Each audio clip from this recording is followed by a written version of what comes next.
This is the launch of the Phoenix Insights Lifelong Learning report, which is super interesting. I don't know if any of you have read it. I'm Bethan Staton. I'm an education and policy reporter at the FT. The panel today, we've got Jennifer Coupland, the Chief Executive of the Institute for Apprenticeships and Technical Education, David Hughes, Chief Executive of Association of Colleges, and Patrick Thomson, who's Head of Research Analysis and Policy at Phoenix Insights. We're going to start off with Patrick just kind of outlining some of the main findings from the report into lifelong learning, and then we'll have a panel discussion and questions. So as mentioned before, please do send your questions online, or you can raise your hand if you're in the room. Thanks very much. Okay. Thanks. Thank you very much, Bethan, and thanks everyone for being here. And if you haven't read the report, don't worry at all. We can go over some of the key findings here. As Bethan says, Head of Research Analysis and Policy at Phoenix Insights. So Phoenix Insights is a new think tank. We were set up last year as part of Phoenix Group, who are the UK's largest long-term savings and retirement provider. And you might well ask, what is a pensions and retirement company doing thinking about lifelong learning? Well, for us, it's a key thing, because we look at all aspects of longevity, people living longer and what that means. And that is absolutely about savings and finance, but actually crucial to that as well is the way people work, their careers, their skills, their upskilling throughout their longer lives as well. So lifelong learning is a key thing for us here and a big area of our focus. We feel there's more that could be done in terms of lifelong learning, and particularly in terms of upskilling. I suppose on a personal level, the way I look at this as well is we've got a new little baby at home. So we had a little girl over the summer. And if you look at the longevity tables and the life expectancy tables, a little girl born in the UK today has a 1 in 4 chance of living to 100 and an average life expectancy of about 90. And if you told that to my parents or grandparents, that would seem a bit unfathomable. It's sort of difficult to imagine what these longer lives mean. And I suppose the way of thinking, the old model of thinking of you do all your education and training at the beginning of your life, you do all your work in the middle of it, and then one day you suddenly retire, that feels a bit outdated now. And I think having a bit more of a blend of when you're working, when you're upskilling, how you phase into retirement, all those things are really important to do. So we believe that people should have an opportunity to upskill as and when they need, irrespective of their age, and then therefore we think lifelong learning is a key and a really important way of getting there.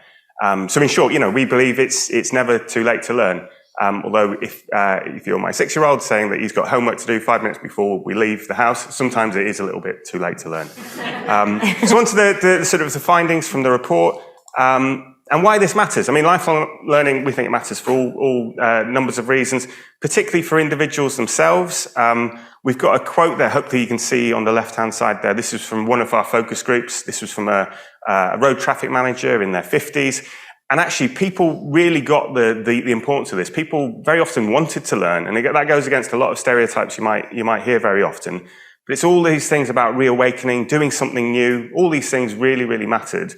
And doing something different as well was key. And we know from previous studies, the link between learning and learning throughout your life and well-being is really key as well. So for individuals, it matters for that reason. As a pension and retirement company, it matters for lots of other reasons as well. We've done previous research looking at people's retirement expectations. And we know that there are about 18 million people in the UK who aren't adequately preparing financially for later life. 10 million aren't confident about securing work across the course of their life, and many are worried about a lack of skills preventing them from doing that. And we've also done modelling that shows that even if people were to save more and work for longer, which is sort of the traditional ways of thinking about saving more for the future, many people wouldn't be on track for the financial future that they wanted. And then therefore, something like skills and training, that becomes really important, because if you think of the other factor that makes up how much someone can save over a life, it is also being able to upskill over the course of a longer working life as well that can help that. So it matters for individuals, but also crucially it matters for the economy as well. I think probably in this room and people watching at home, we know that people are living longer as well, but we haven't quite caught up in terms of what that means for our jobs and skills needs across the UK. In terms of the labour market, we know that 60% of the increase in economic inactivity since the COVID pandemic has been amongst people aged 50 to 64. That's nearly 400,000 people. And often if those people were to try to return to work, it may well be a skills barrier preventing them from doing so. McKinsey research also shows that there are over 30 million UK workers, that's 94% of the workforce, who lack the full suite of skills they'll need to do their job well by 2030. And all these things about upskilling and lifelong learning, it's about not just doing a job, but doing it well as well. And all of this feeds into the government and others' aims for high skill, high wage economies and that type of thing. There's a generational difference in this as well. We've heard, there have been aims in the past to have, say, 50% of people entering higher education. That's about the pipeline, but if we're looking at people already in work, we know that the older you are, the less likely you are to have formal qualifications in the workplace. So only about half of people in their late 50s have anything above a level 3, so an A-level equivalent, which is much lower than younger age groups as well. And this is against the backdrop of big changes in terms of policy, and I know that feels an area that feels very fluid, particularly at the moment. But if you look at spending on adult education in the UK, it's lower than other OECD countries. And this really matters as well because the older you are in the labour market, the less mobile you are. And that's for all kinds of reasons. But a 55 to 64-year-old is 5 times less likely to move jobs each quarter than a 16 to 24-year-old. And a lot of that you might expect, but we feel that if there are skills barriers to people being able to move that or having formal qualifications to do so, that's something we can look to address as well. Just to mention, these findings are all drawn from original research. We published it earlier this week. Please do have a look in detail at the research and the recommendations. We were delighted to work with Public First on this, who did a fantastic job, both in terms of representative polling with individuals in the UK, so over 2,000 individuals, as well as focus groups, 7 focus groups with individuals, all of which were in their 40s, 50s and 60s. All of which were below degree level in terms of their highest qualifications. And we also talked to businesses as well, because employers are a key aspect to this. We had polling of over 500 employers from both large and small organisations, and also ran focus groups with them as well, from which we drew the findings of the research. In terms of lifelong learning, we found there are many barriers to people taking it up, and particularly in people in this age group. We've clumped them into sort of 4 main areas. One of which is being able to balance learning and studying and training with everything else going on in life. Lives are very busy, and it's very often the people we're talking to here were already in work, and the ability to balance training with current work could be a challenge, and also balancing things with health conditions and very often caring responsibilities as well. We know that the older you are, the more likely you are to have a caring responsibility, and balancing those things with training was often a barrier. The second big bucket was around funding and training. So people were very apprehensive about taking on debt to fund their own training, either to pay for the training itself or the living costs associated with it. And the third one was about confidence. So this came through very strongly, particularly in the focus groups, and the risk of taking on something new was a big challenge. And I suppose very often we were talking to people who had quite a lot to lose, either in terms of they already had a job, they were already earning, so there was a very real cost to them leaving that and taking up training if they were doing it on themselves. And again, the final bucket leads on from that, which is all about the often very ageist stereotypes that we have in society and workplaces from individuals themselves as well. This fear of being shamed or embarrassed about taking up learning, feeling this wasn't something for them or people like them, or feeling too old to take up learning or studying, which actually we know from a whole range of reasons, and perhaps we'll talk about it later, simply shouldn't be the case. So we've got a range of quotes there from our focus groups as well to back these up. If I was to drill into one thing, though, that came through particularly strongly, and this was when we talked to people in the focus groups and the polling, particularly about the government's proposed lifelong loan entitlement. So essentially an expansion change of the student loan system, a more flexible way of having people take up studying in a non-traditional route. But that would be based on people taking on a loan to do it. And that was the biggest factor that people said was a barrier to them taking on lifelong learning, particularly through this means. So 40% of people said that they didn't want to take on new debt to fund training, but then there were also perceptions about worries about being too old or not finding a job after retraining as well. So it was that balance of risk about being able to find a job that would be worth doing the training. So it's important for individuals, there are barriers for them as well, but there were crucially also barriers for employers in taking this up as well. Some very positive aspects, particularly from the polling. So 43% of companies think we should put more emphasis on retraining employers in the middle of their career, so not just younger entrants and younger people, and that rose to nearly 2/3 of large companies. And yet, nearly 70% of businesses we polled hadn't offered their employees any formal training over the last 12 months, and that was much higher again for SMEs as well. There were barriers, particularly in terms of funding, time pressures and prioritization, and this perception that if you trained staff, you would very often lose them in quite an active labour market as well. And then finally, there's this sort of a lack of understanding about available schemes or uncertainty about what the role of employers was in help facilitating them as well. Finally, just on the attitudes and behaviours there, a few key differences there, particularly in terms of who was going forward for training. And I know this builds on previous research as well, but a really stark finding we had was 41% of higher managerial workers had retrained in the last year, compared to just 4% of semi and unskilled manual workers. So a difference of tenfold. So very often it was people already with higher qualifications who already been trained who were more invested in either from the employer or from themselves to do it.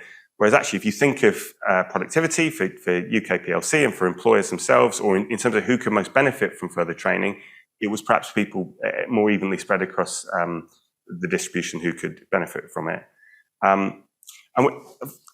Last point on this slide particularly is when we talked to people about a hypothetical lifelong loan entitlement, many people did really like it. They liked the idea of lifelong learning. They didn't always like the idea of the loan. But when we explained, as the government currently has set it out, and this is a policy that's looking to be implemented by 2025, simply offering this opportunity for a loan to study actually made no statistically significant difference to whether or not that person thought they would retrain. So they didn't think it was a bad idea, but just in the way it was currently modelled, it wasn't something that they thought was for them. So we've talked a lot about the barriers. We've also put forward a number of recommendations here, and hopefully we'll talk about a few of them in the panel as well. The first one is about how policy positioning can look at all this, and this is all about bringing together government, businesses, individual providers as well. But we feel we really need to centre training as a vital tool for businesses. If you think about productivity or the opportunities to upskill and have a higher skilled economy, this is one way of doing it, and it's about thinking about people already in the labour market, not just people entering it. We need to think about how government can explore other ways to have financial incentives for people to take up this type of training. People definitely feel a lot of barriers and a lot of drag in terms of thinking, this is a risk, this is a gamble, this isn't something for me. So actually, if you can help people along the way there, either in terms of funding or part-time schemes for the training itself, or in terms of thinking there is more of a guarantee of a better job at the end of it that will directly benefit you, so much the better. And then thirdly, it's about kind of having a coalition, bringing people together on this, and many of the people on the panel and others as well will be key to that. In terms of framing and communicating, very often it was this perception that people felt that training wasn't for them. So often reviewing the language could be a very important thing. The people we talked to, and they were in their 40s, 50s and 60s, they were well aware of apprenticeships. Often they were very favourable of it, but they didn't think it was something for them. But I know that is something that has changed over recent years, and there is a much more lifelong learning aspect of thinking about apprenticeships as well, and thinking it is something for any age.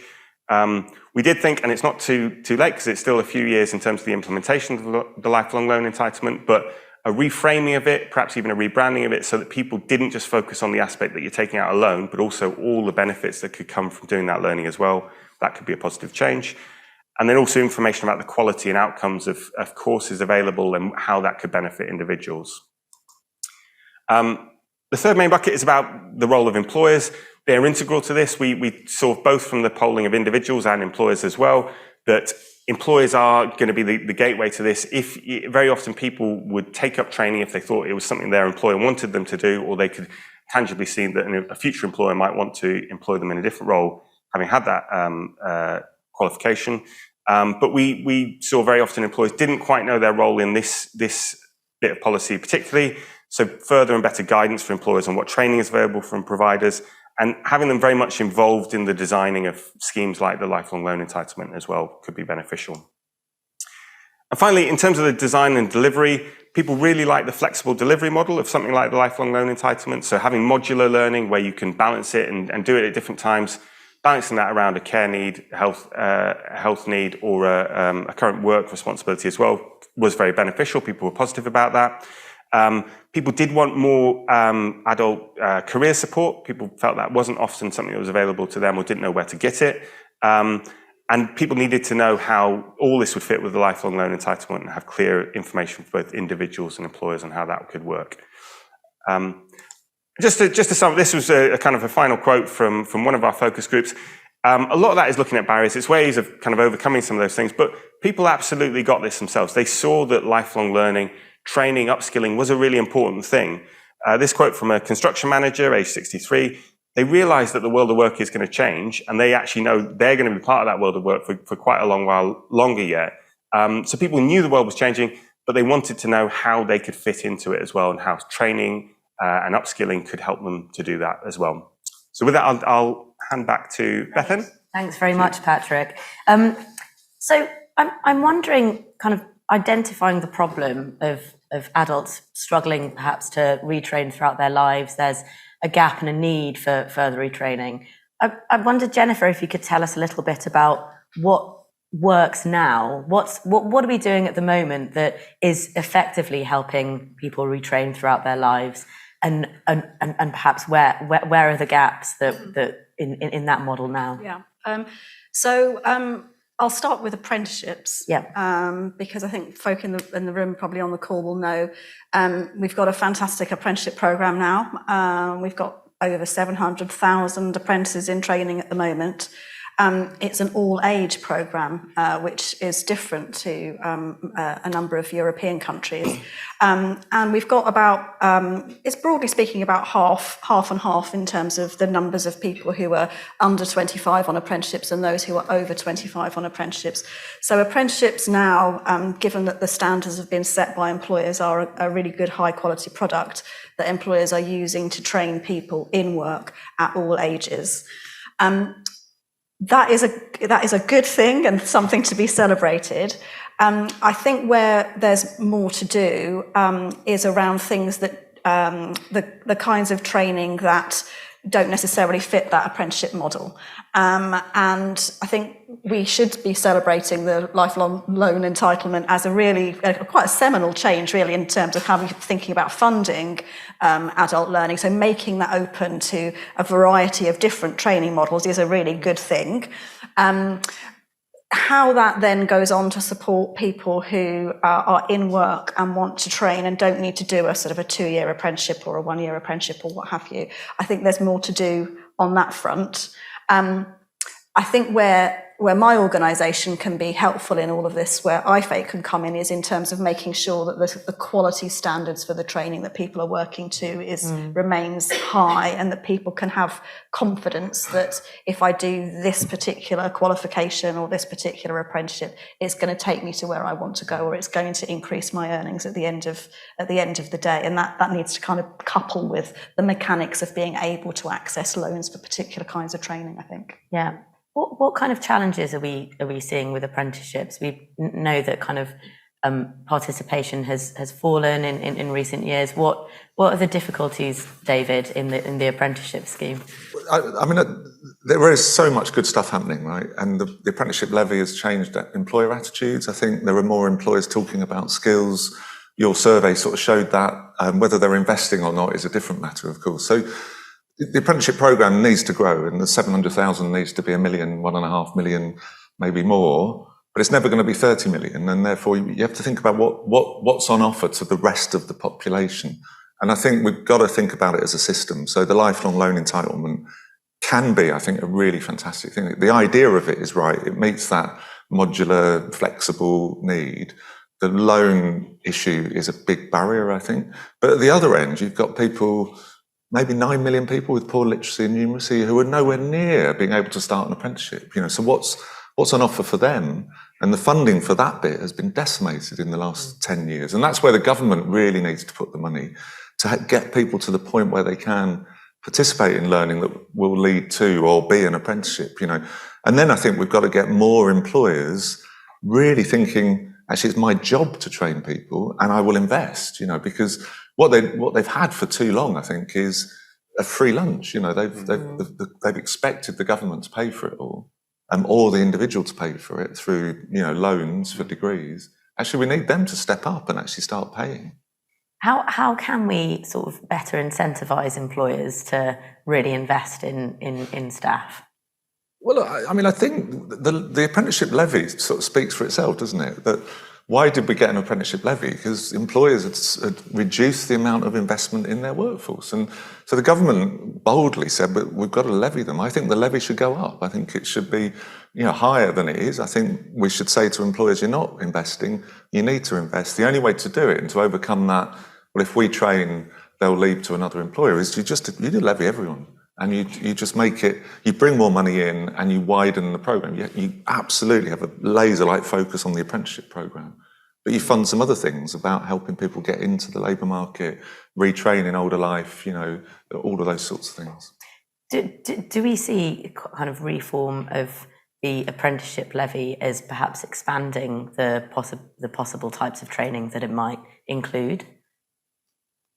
But do you want to? Look, I think you mustn't dilute the apprenticeship bit of it, right? So I really don't think we should just kind of say you can do anything, you can use it for anything. But I do think there are lots of employers who want to do programs to help people get ready to start in a job and an apprenticeship. I think there are programs for older workers that don't need an apprenticeship but just need some training. There are people, the green skills agenda is classic, isn't it? If you're a plumber, you don't need a completely new apprenticeship. What you need is to learn how to do an air source or ground source heat pump. If you're a motor mechanic, you need some training to be able to do electric vehicles, but you don't need the whole apprenticeship maybe, So there's a flexibility that you can put into it, which is not anything goes, still constrained. But don't dilute the apprenticeship programme because, as Jen said, we've seen more employers taking it seriously, more employers using it properly to do really good and exciting things. Let's keep doing that and more of that and do something else as well. Yeah. I mean, from my perspective, I'm always a big defender of the levy because I think, when we introduced it, the aim of the game was to bring more employer investment into training. And as David said, I think pre-levy we had about 1.8 billion going into training. Now we've got 2.8 billion going into high quality training. I don't think I've come across anybody who says that we should have fewer apprentices. And I think if you broaden out the, what can the levy be spent on into other forms of training, you will inevitably have fewer apprentices. You'll have other things. So I think the key thing is about, what contribution can the LLE make to funding those other forms of training? Does that cover off all that we need to do, or is there something else that, in the middle that we need to enable people to do?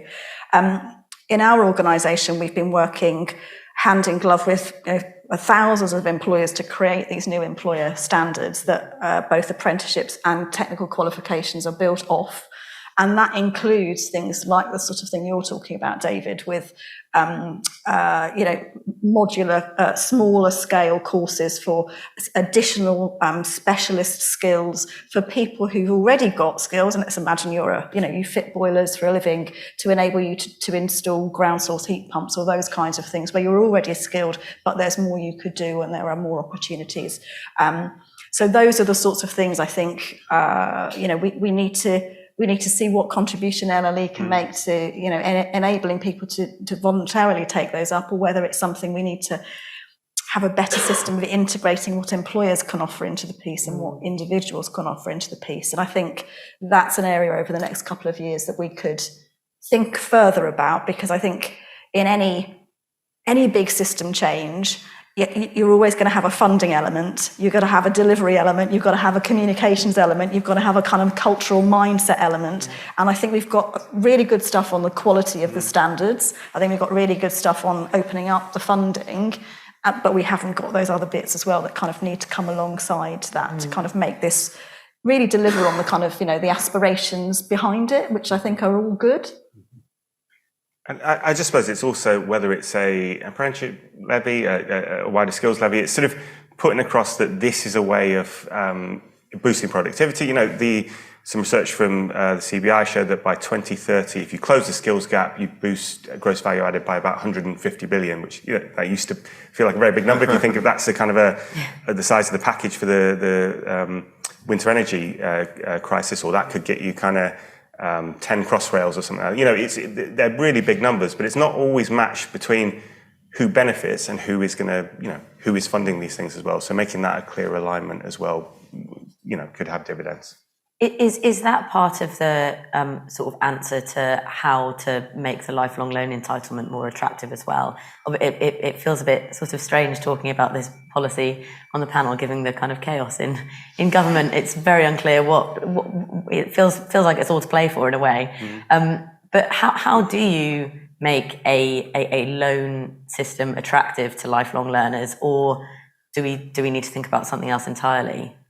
I mean, there's a really, really big issue around equity and equality in this, isn't there? And your survey showed, this is learners who've been successful in learning carry on being lifelong learners. All the evidence says if you've got a degree, you will carry on doing learning. You'll think it's positive. You've had a good experience. And the people you were polling, or Public First were polling, were people who hadn't got a degree, and they're the ones who are saying, I don't know, I'm not perhaps got the confidence, I don't think it's for me, I don't know whether I can do it, probably had a bad experience, a lot of people, not all, but certainly lots, So there's a big equity issue and an inclusion issue here. And we spend loads of money and put loads of emphasis in higher education on widening participation and access.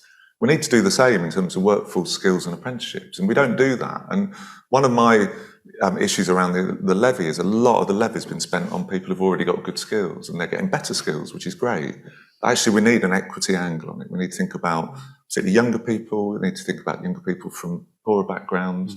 And if we could really think about the lifelong loan entitlement in that way, and think about how could you incentivise young people and adults to take it on, perhaps risk-free, a free module before you start paying back a loan, to overcome that barrier, which is, I don't know whether it's worth it. Why don't you try it and sort of fund the provider side to say, yeah, you can do one for nothing.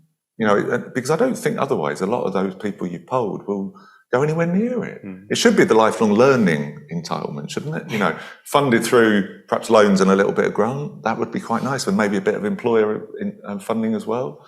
Putting loan in the title puts people off straight away. Well, we did. One of the recommendations was about rebranding, and perhaps that's it. Maybe that's the answer. It's quite easy. Yeah. I mean, I think that there's a big thing here about kind of information and advice and guidance for people making choices in this space. And I think we've, we haven't yet got to a position where we can confidently say to people, if you take this qualification, it's going to give you this kind of return. Partly because we keep changing qualifications. We've got no sort of historical data, but it's something that we're very keen to do in IFE over the next few years, is to think about how can we really make sure that as we're kind of quality assuring those qualifications that people are taking, they are genuinely delivering what people wanted to get out of them, in terms of, return on, wage uplift or what have you at the end of the day. And if they're not, then that is a kind of, has to cycle back around to see, well, okay, if they haven't done that for people, what needs to be changed? We need to go beyond, are these things good in their own terms? Are they valid and reliable and, test all that kind of stuff? And really into, do they deliver on the purpose, which is to upskill people, to get them a better job or to help them to change jobs later on in life and so forth. On that point of sort of delivering skills which are actually going to get people a better job, what's the role of sort of local skills plans and authorities working together? Are we in a place where there are the sort of regional structures to make clear objectives about how people should be skilled and where they're looking forward to kind of future skills? What can change there? It's early days, isn't it? I mean, the local skills improvement plans and partnerships are quite new, and I think they're a really important part of the infrastructure. And we'd like to see, a bit in line with one of the recommendations, a social partnership model at the top nationally, bringing in the trade unions, the employers, the training providers, etc., and the government, to try and set a framework for them. So we know, don't we, that we need loads more nurses. So every skills improvement plan should have a plan that says this is how we're going to get those nurses in our area. We know that we need more people to be able to sort out electric vehicles. Well, we know roughly how many that is. So let's set a big target and then challenge and hold to account the partnerships at local level. So, well, how are you going to do your bit for this? Not passing down a number, but just having a kind of a direction of travel. You know, the green skills agenda is one of those difficult ones because it's not demand led. You know, it has to be ahead of demand. You know, you need people trained literally for the jobs that are coming, and that the system can't do that. You know, so you need to incentivize people to take those skills courses and the employers to put those people on. And actually, that needs a really strong partnership. You know, and so I think that social partnership model is really critical. And that then helps to sort of drive that cultural change that we need, which, you know, goes to the heart of what Patrick was saying, which is everybody will need to train throughout their lives. Every job will have some kind of, you know, AI technology change in it. So all of us need those new skills. I think we're in danger of really agreeing Oh my God. with each other. So I think there's huge potential in sort of LSIPs to provide that kind of local glue between businesses and the skills that they need in a local area, the kind of local authority infrastructure, your chambers of commerce, all of that kind of stuff, and colleges in terms of, you know, getting that real local level signalling right and trying to speed up the introduction of new courses and so forth. So I think that is really, really positive. I think Dave is right. There's a risk that if that is all it is, it doesn't stack up to kind of meeting those, potentially stack up to meeting the big kind of national skills priorities that I think we all would recognise around, you know, net zero and so forth. So I think that, you know, there could be a kind of evolution of this, but, you know, obviously it's early days. Yeah. And I just think absolutely from the research we found that it was, being responsive to local needs, local employer needs was crucial as well. Knowing if you get a qualification, that is something that would actually help you in the labour market where you are. Because we often found people in this age group were less geographically mobile as well. So you're less likely to be going across the country finding a new job as well. I suppose There's the other but can I just, I mean, colleges are incredibly responsive to demand. They're not very responsive to need because they can't deliver to no demand, you know. So what you need those partnerships to do is to generate the demand for the skills, you know, and that can only come from employers signalling what Jen was saying, that, actually, we need people with these skills and here are the jobs, you know. So, and you can't have employers just saying, well, we just need more people like this. HGV drivers is a really good case in point, right? You know, they could have used the bare levy. There is an apprenticeship standard for HGV drivers. They weren't using it because they didn't want to invest the money in that way. They then complain there aren't enough HGV drivers, you know, and it's like, well, that's your fault, employer, because it's not an attractive job. It's not a job that lots of people are aspiring to. Change the model of the job to generate the demand. Then the providers will step up and deliver the skills, you know. So there's something about that partnership of design the job in a way that will work. You know, if you want to get people in their 50s back into work, it's partly about job design. It's partly about the skills to deliver, but it's about, is it a decent job? Can I do it? Do I want to do it? Are the hours decent? You know, is it a nice job to do? As much as it is, have I got the skills to do it? And I think, you know, just building on that, the sort of delivery end of that, where I think the sort of LSIPs can help. And it's your question of what is different between demand and need. You know, if you have a kind of LSIP structure, you can, you know, colleges at the end of the day will have to be able to wash their face in terms of, you know, funding with the numbers of people able to do something, you know, and if you've got enough demand for 30 people across a region to do something, and you're not going to get a college offering a course for one person, that you need to have a mechanism for making that a viable thing for an organisation to do. And I think that's where the LSIP model can be quite helpful, I think, in negotiating, okay, well, I'm going to come out of this bit of provision and you're going to take that, and I'm going to do that, you know, to try to make it actually something that is genuinely deliverable for an organisation that needs to kind of stay afloat effectively. On the point of the LLE as well, we've obviously got some pilot projects going on at the moment with offering short courses, the kind of modular approach. Is there an infrastructure already at colleges and universities to start offering that, and or are we looking at kind of demand gap? What needs doing there? I mean, there's massive competition between universities and colleges all over the place, and lots work together, but they work together in fairly constrained ways. And lots of them are looking at the LLE and the level 4s and 5s and the higher technical quals and saying, fantastic, this is new business. And what we need is for them to step back and say, what's our relative roles here? Who can do what, you know, building on what you're saying. And in some places, we're starting to see that working. Greater Manchester is a good example where the 11 colleges, the 4 universities are starting to say, well, actually, if we all try and deliver it all, none of us will deliver anything, literally.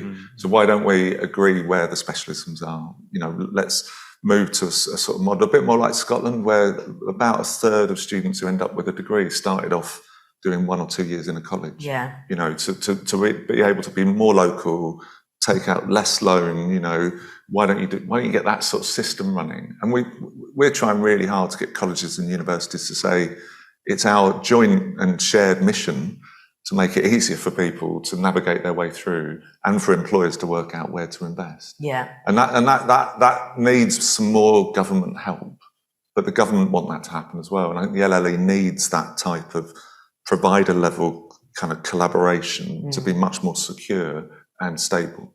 Yeah.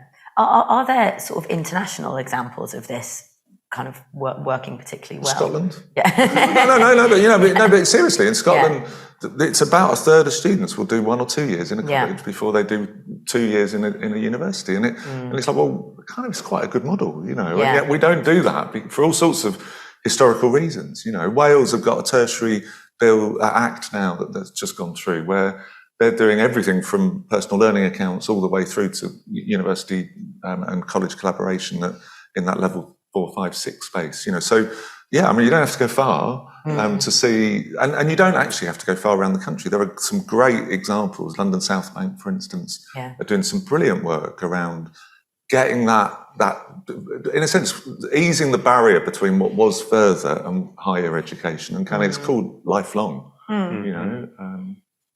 I was just saying, in terms of you're right, you don't have to go far, but if you do go far and you look at just other examples from around the world, you look at Singapore, and there's all kinds of ways that we can't replicate Singapore's economy, but there, if you have learner credits, and it's much more about, you know, you do have a credit to do this learning, as opposed to here, I suppose the model is you take out a loan to do it.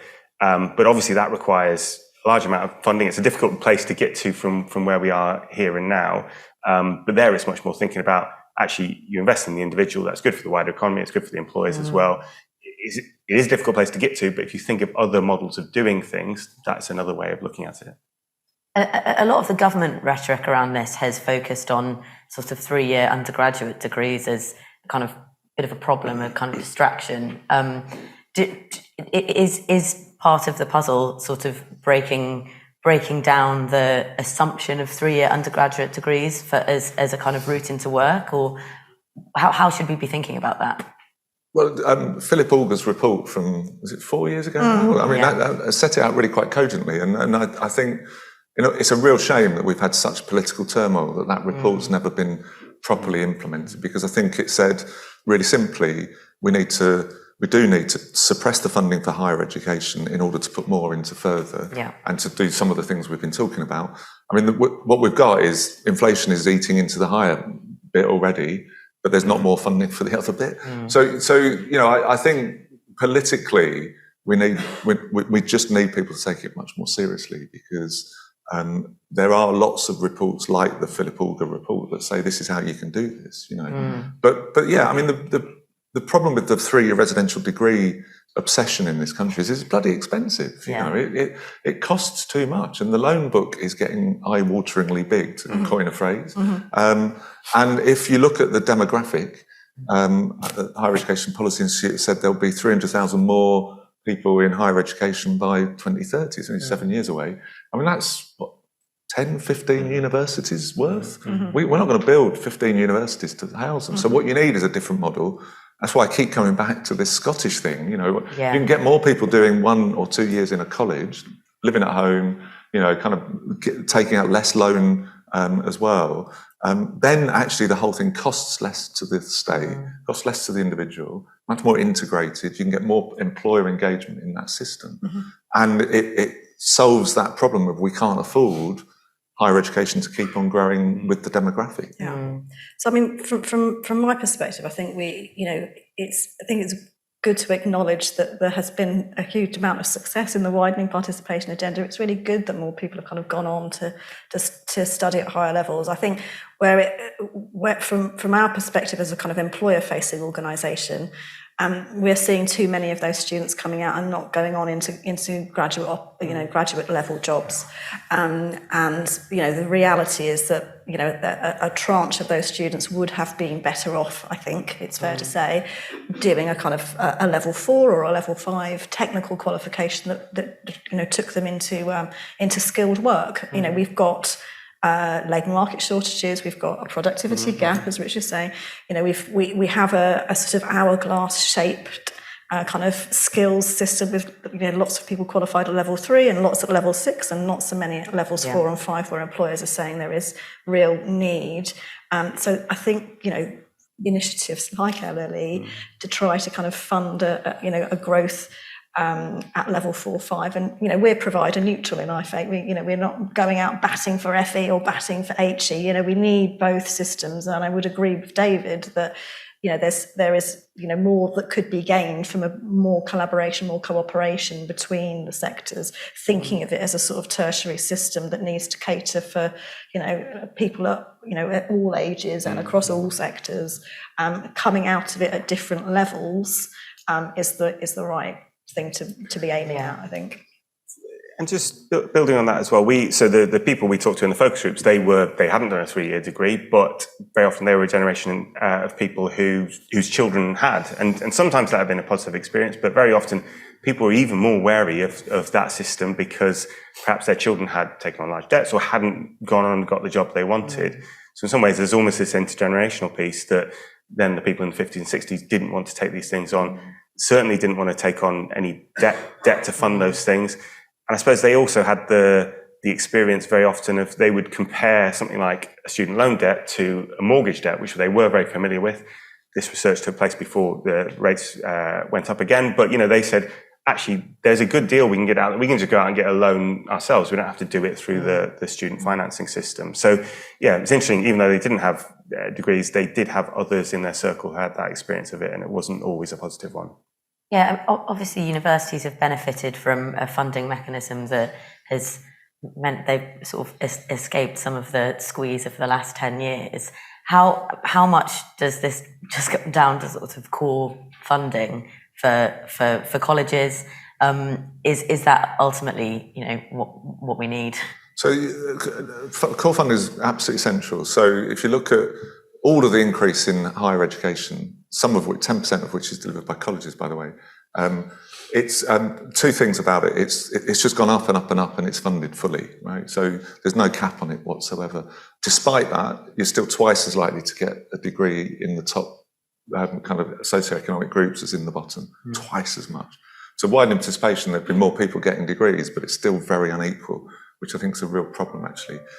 Meanwhile, the adult funding in colleges has been decimated. The IFS are saying by 2025 it will be 70% reduction in real terms in the adult funding that's available. 70%. I mean, that's just eye-watering, isn't it? It's just awful. So that's kind of like £1.5 billion has been taken out, whilst the HE budget has gone up and up and up. So that's about priorities. The government's clearly thought that was where the priorities were, and we failed to kind of persuade them otherwise. I think things have shifted. I think employers are now saying, hang on, we can't find the people.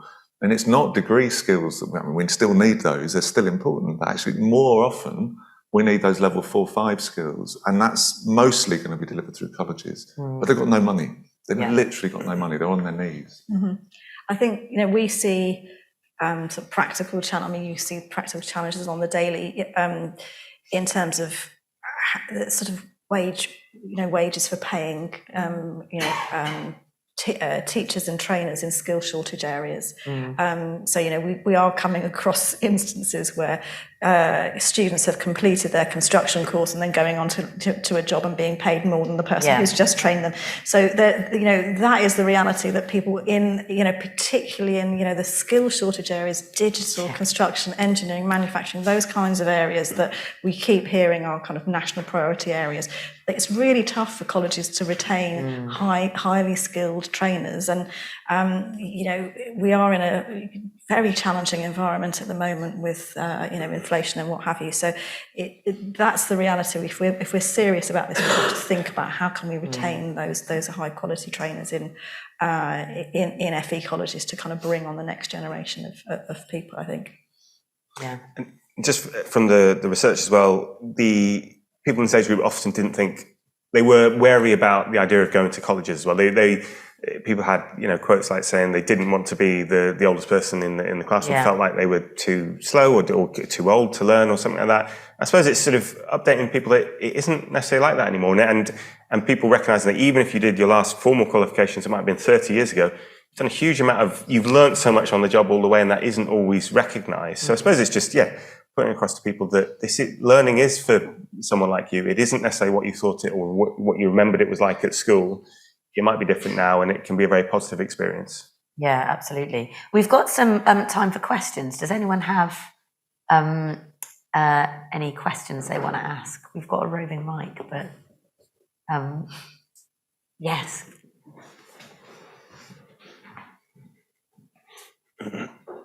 Thanks, everybody. You all spoke about stimulating demand, and Jennifer, you, I think, mentioned the need to create new sorts of information for people about the link between courses and the possibility of new jobs and job progression, particularly locally. How do you get that information into the hands of potential learners? What's the system missing to actually get that information into people's hands? So I think that is a really, really good question. It sort of speaks to your point, Richard, about people's attitudes. We can make the information that is available better, more targeted, more accessible. We can, make sure that the National Career Service website and all that kind of stuff is as good as it possibly can be. But there is a big behavioural piece about, well, if you're just not ever going to look on there because you just think it's not for you, then you're not going to, it can't just be about that. So I think, this is partly where employers have you have to go to the places where people are. So if people are in work and you're surrounding them with kind of encouragement to kind of go and continue to train and all those sorts of things, then you're getting that, you're creating an environment where people are thinking, well, maybe that is something that is appropriate for me. Maybe then I might look. There's a sort of behavioural change piece here that, there's lots of kind of smaller local kind of family initiatives as well, where you see, it's starting with mothers being, introduced to learning later in life through, schools working with their kids and creating family learning environments where they've gone along because they think it's about their child doing extra something or other, and actually it ends up with them being drawn in. And those sorts of local kinds of initiatives are important because you need to give people, small steps to kind of start on the journey. And I've seen it lots in the sort of apprenticeship world where you start off with somebody doing a kind of a level 2 apprenticeship and ending up kind of progressing through their career, particularly in NHS actually is a good example where people have kind of gone on to use that model. But you kind of need to go to where people are and think about sort of behaviour change, not just pushing out high quality information. Yeah, I think that's absolutely right. You don't find what you're not looking for, right? So, but there are some really good examples in the last 20 years, so Sure Start might be a good example where it worked, that families getting support with their babies and they wrapping around that offer and that support and that confidence building. Union Learning Reps, which the government also stopped funding just last year. Well, no, an absolutely shocking decision, where, and I've seen it so many times with employers where the employer and the managers are saying, well, people don't want to train, and that's some of what your research found. And actually, when you get Union Learning Reps talking to, peer to peer, sort of standing alongside somebody and saying, come on, Jen, you know, why don't you have a go? Well, you know, and I'm not sure, you know, oh, go on, well, come with me, you'll be all right. And it works, you know, but the government, in its wisdom, decided to defund that. You know, so I think that social partnership model, one of your recommendations is absolutely right. Get in all of the organisations, the trade unions, the third sector organisations, fund some of that short start type stuff, you know, and make sure that there are different ways in. There's no silver bullet in this, because it is a big psychological barrier. It's that, you know, as Patrick was saying, you know, it's like, well, it's not for me, I'm a bit old, you know, I don't want to be showing up, I don't want to look as if I'm an idiot. All of those things can be overcome, but it needs really gentle persuasion and encouragement. You mentioned union learning reps there as well. They were one of the biggest deliverers of midlife career reviews. So that was a sort of a checkpoint in midlife where you think about your careers, you see what's out there, delivered through union learning reps. Other models now do exist as well. So government are looking at ideas like the midlife MOT. And actually, Phoenix Group, we're looking to pilot our own one for colleagues ourselves, and that's looking not just at careers, but your health, your finances as well. And if anything, it's just a prompt to start thinking about those things. You're not going to get all the answers there, but you've got the prompt to go and find the best source of information for it. So sometimes it's just the entry point in knowing, getting the thought started in someone's head and thinking there are models of doing this thing. You're not going to get all the answers at once, but you can go and find it yourself as well. Any further questions? Anyone? I've got one from online. One very specific. Does anyone know how many apprentices are 50 plus, aged 50 plus? Go on, Jen. Off the top of my head, I should know this. Slightly unfair. I can't quote it. Question, but more generally, on the apprenticeship levy, what kind of changes can we look at to make it easier to apply? Bureaucracy is obviously a big problem when you speak to especially smaller employers. How can we improve that? And for both levy payers and smaller employers? Yeah.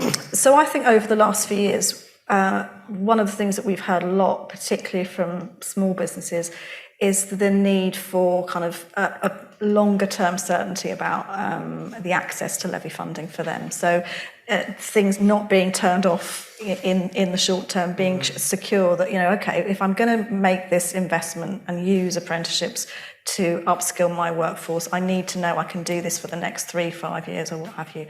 Not that it will be a flash in the pan, I can do it this year, but then not next, and so forth. So I think that would be a real change if we could make sure that people could have certainty that, you know, if you want to employ 3 apprentices every year for the next 3 years, then that is something that you can do, and it's worth you doing it. I think there's potentially more that can be done on the kind of levy transfer side. Whether we could push for higher levels of availability of levy transfer to smaller firms to make apprenticeships in small and medium-sized businesses grow faster than they would do otherwise, I think would be a good thing. So we're going to disagree. I mean, I just think the levy transfers, it shouldn't be needed, right? You know, we should have a system where the government properly funds the apprenticeship programme. It uses the levy to pay for some of it, but actually there are enough places and you don't have restrictions on it, and that should be over a long time. And I don't mean completely open-ended, but the higher education funding is completely open-ended. You know, a university can recruit as many people as they want. An apprenticeship provider cannot, you know, because there are often restrictions on the funding. Again, it's choices, isn't it? Why, as a government, for years, have they made the decision to kind of have one bit of the system open-ended, the higher education bit, and the adult bit going downwards, and the apprenticeship bit restricted? You know, we could make those choices and make those changes. You know, I think the apprenticeship bit is the bit that we want to grow, you know, not the higher education bit. You know, there's an equity issue, there's an inclusion issue, there's a productivity issue, you know. So that's what we've got to persuade governments, whether it's this one or the next one, that's what we've got to persuade them to do. And something we found in the research was the difficulty of getting name recognition for something like this. So people knew what apprenticeships were, and they had all different views on it. And actually, a lot of the excellent work Jennifer's organisation has done to promote and advance those things, it brings it up the agenda more as well. We had a survey question in there as well about other forms of qualifications, training and skills. We had one about T-levels, so a flagship government policy. we also put in one about H levels, which is something we made up for the survey. And actually, we found that people's recognition of T levels and H levels was about exactly the same. And that's no slight on T levels. It's a really important thing in terms of vocational qualifications. But it's just to say it's an incredibly difficult thing to get this on people's radar and agenda. Well, one thing was men were more likely to say they definitely knew what an H level was than women. So there's something there as well. Perhaps not surprising. Any further questions from? Yes, we've got one at the back. You touched on a few things around sort of general awareness and also confidence to take on additional sort of training. I just wondered what sort of role you thought career guidance played, and at what point the interventions are important, and if that model also needs to be updated alongside all this. Yeah, I mean, Patrick mentioned the midlife career review, which we ran, by the way. My previous organisation, and we persuaded the skills minister to give us the money, John Hayes, back in 2010 to do it. And what was startling about it was that there were so many adults in their 50s who often in work, but in jobs that looked as though they were going to finish quite soon. Some unemployed as well, so it was a mixture. Who, when they sat down with a careers advisor, were literally saying, I haven't done any learning, I think you mentioned. And actually, when they started talking them through that, they started realising they had done some learning, and maybe just that 1 hour session was enough to change their mindset to the point of, well, I can't, or I can, or I might be able to. And I think it is face-to-face, it's a trusted person, it's a safe space, which is why the union learning model works so well, or the Shall Start family model, works so well, because it's where people are relaxed and kind of they're not going to be exposed. And so careers guidance, yes, but if you go in and say to someone you're going to have a careers guidance session, a lot of people will go, I don't want that, Whereas, when are you going to retire? What's your retirement income going to be? What can you do now in terms of skills to up your wages and get a better job to be able to retire earlier? Yeah, all of that, and it's great to have Phoenix Insights doing this work, because the industry needs to invest as well, and I think there's a job to be done about training the financial advisors to think about the skills bit as well.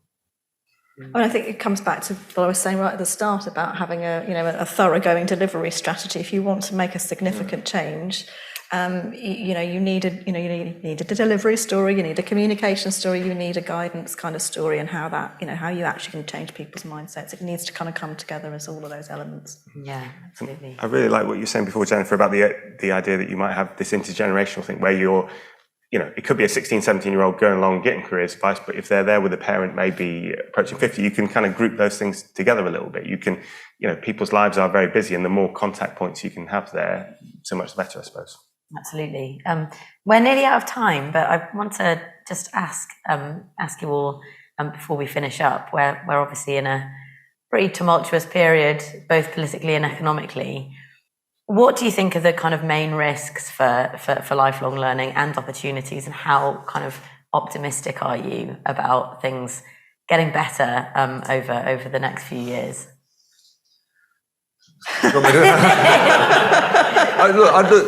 There's obviously really, really clear and urgent risks, aren't there? The Chancellor said we need efficiency savings, that's cuts. Skills has always been a place they cut easily, and in the education budget, it's much easier to cut the skills budget than it is the school's budget or the university's budget, right? So there is an immediate risk. And yet, the Chancellor the other day said, you cannot get economic growth without investing in skills, so I'm clinging on to that as my little bit of hope, I am more optimistic about the medium to long term, because I think there are more employers recognising their role in this, and I think the apprenticeship levy has definitely helped with that, but also the tight labour market has helped. They've started to realise they can't literally import people with the skills from the EU. They've got to think about how they do it themselves, and the ageing workforce, means that they've got to get into helping people gain those new skills. So I am optimistic that employers will start to wake up and start driving it, and we're doing lots more work with employers to, in a sense, to get them to understand the medium-term issues, to then start lobbying themselves and having a voice, because a voice from colleges and universities and training providers is, it goes so far. But that demand voice, and that meeting halfway and that social partnership approach, I think, is the way to go. I think I am, on balance, optimistic. I think that, and one of the things I've learnt through the course of my career and being in this sort of space for many years is how bloody long it takes to make a real change to the system.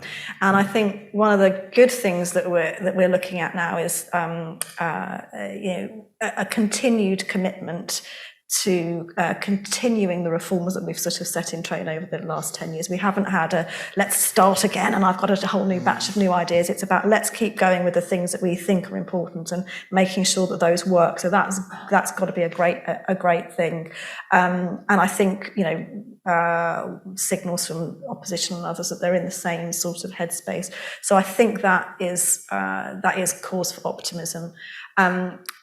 I think there is a growing recognition that, if you really believe in growth, potentially there's a sort of deregulation bit, potentially there's a kind of, tax Sure bit. about that. But there has to be, there has got to be an element of skills. The third corner of that triangle is that, businesses they won't be able to grow unless they have the skills to do that.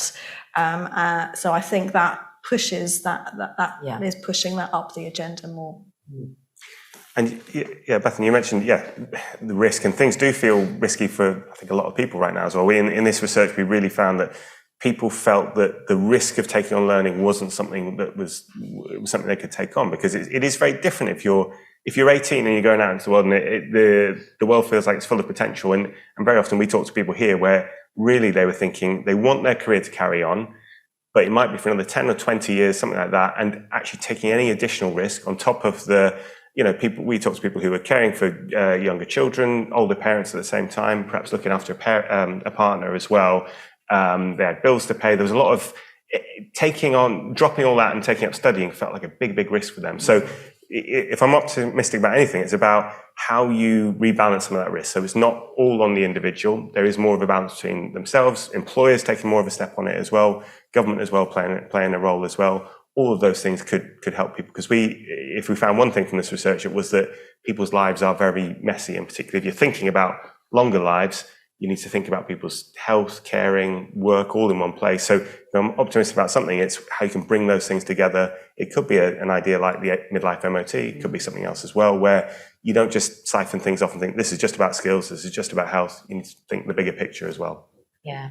The other risk, it's a really, really important one. It's a bit boring, but in a recession, more young people stay in education longer. That costs more money. The risk is that squeezes out the investment that we need to go into adults, so because the government can say, well, it's great, we're spending more money on education, but it's still on the young people. There's nothing wrong with that, but we've got to balance it with that lifelong bit. Excellent. Well, thanks very much. And thanks to everyone for joining us. Great discussion. Thank you. Thank you. Thank you, Bethan.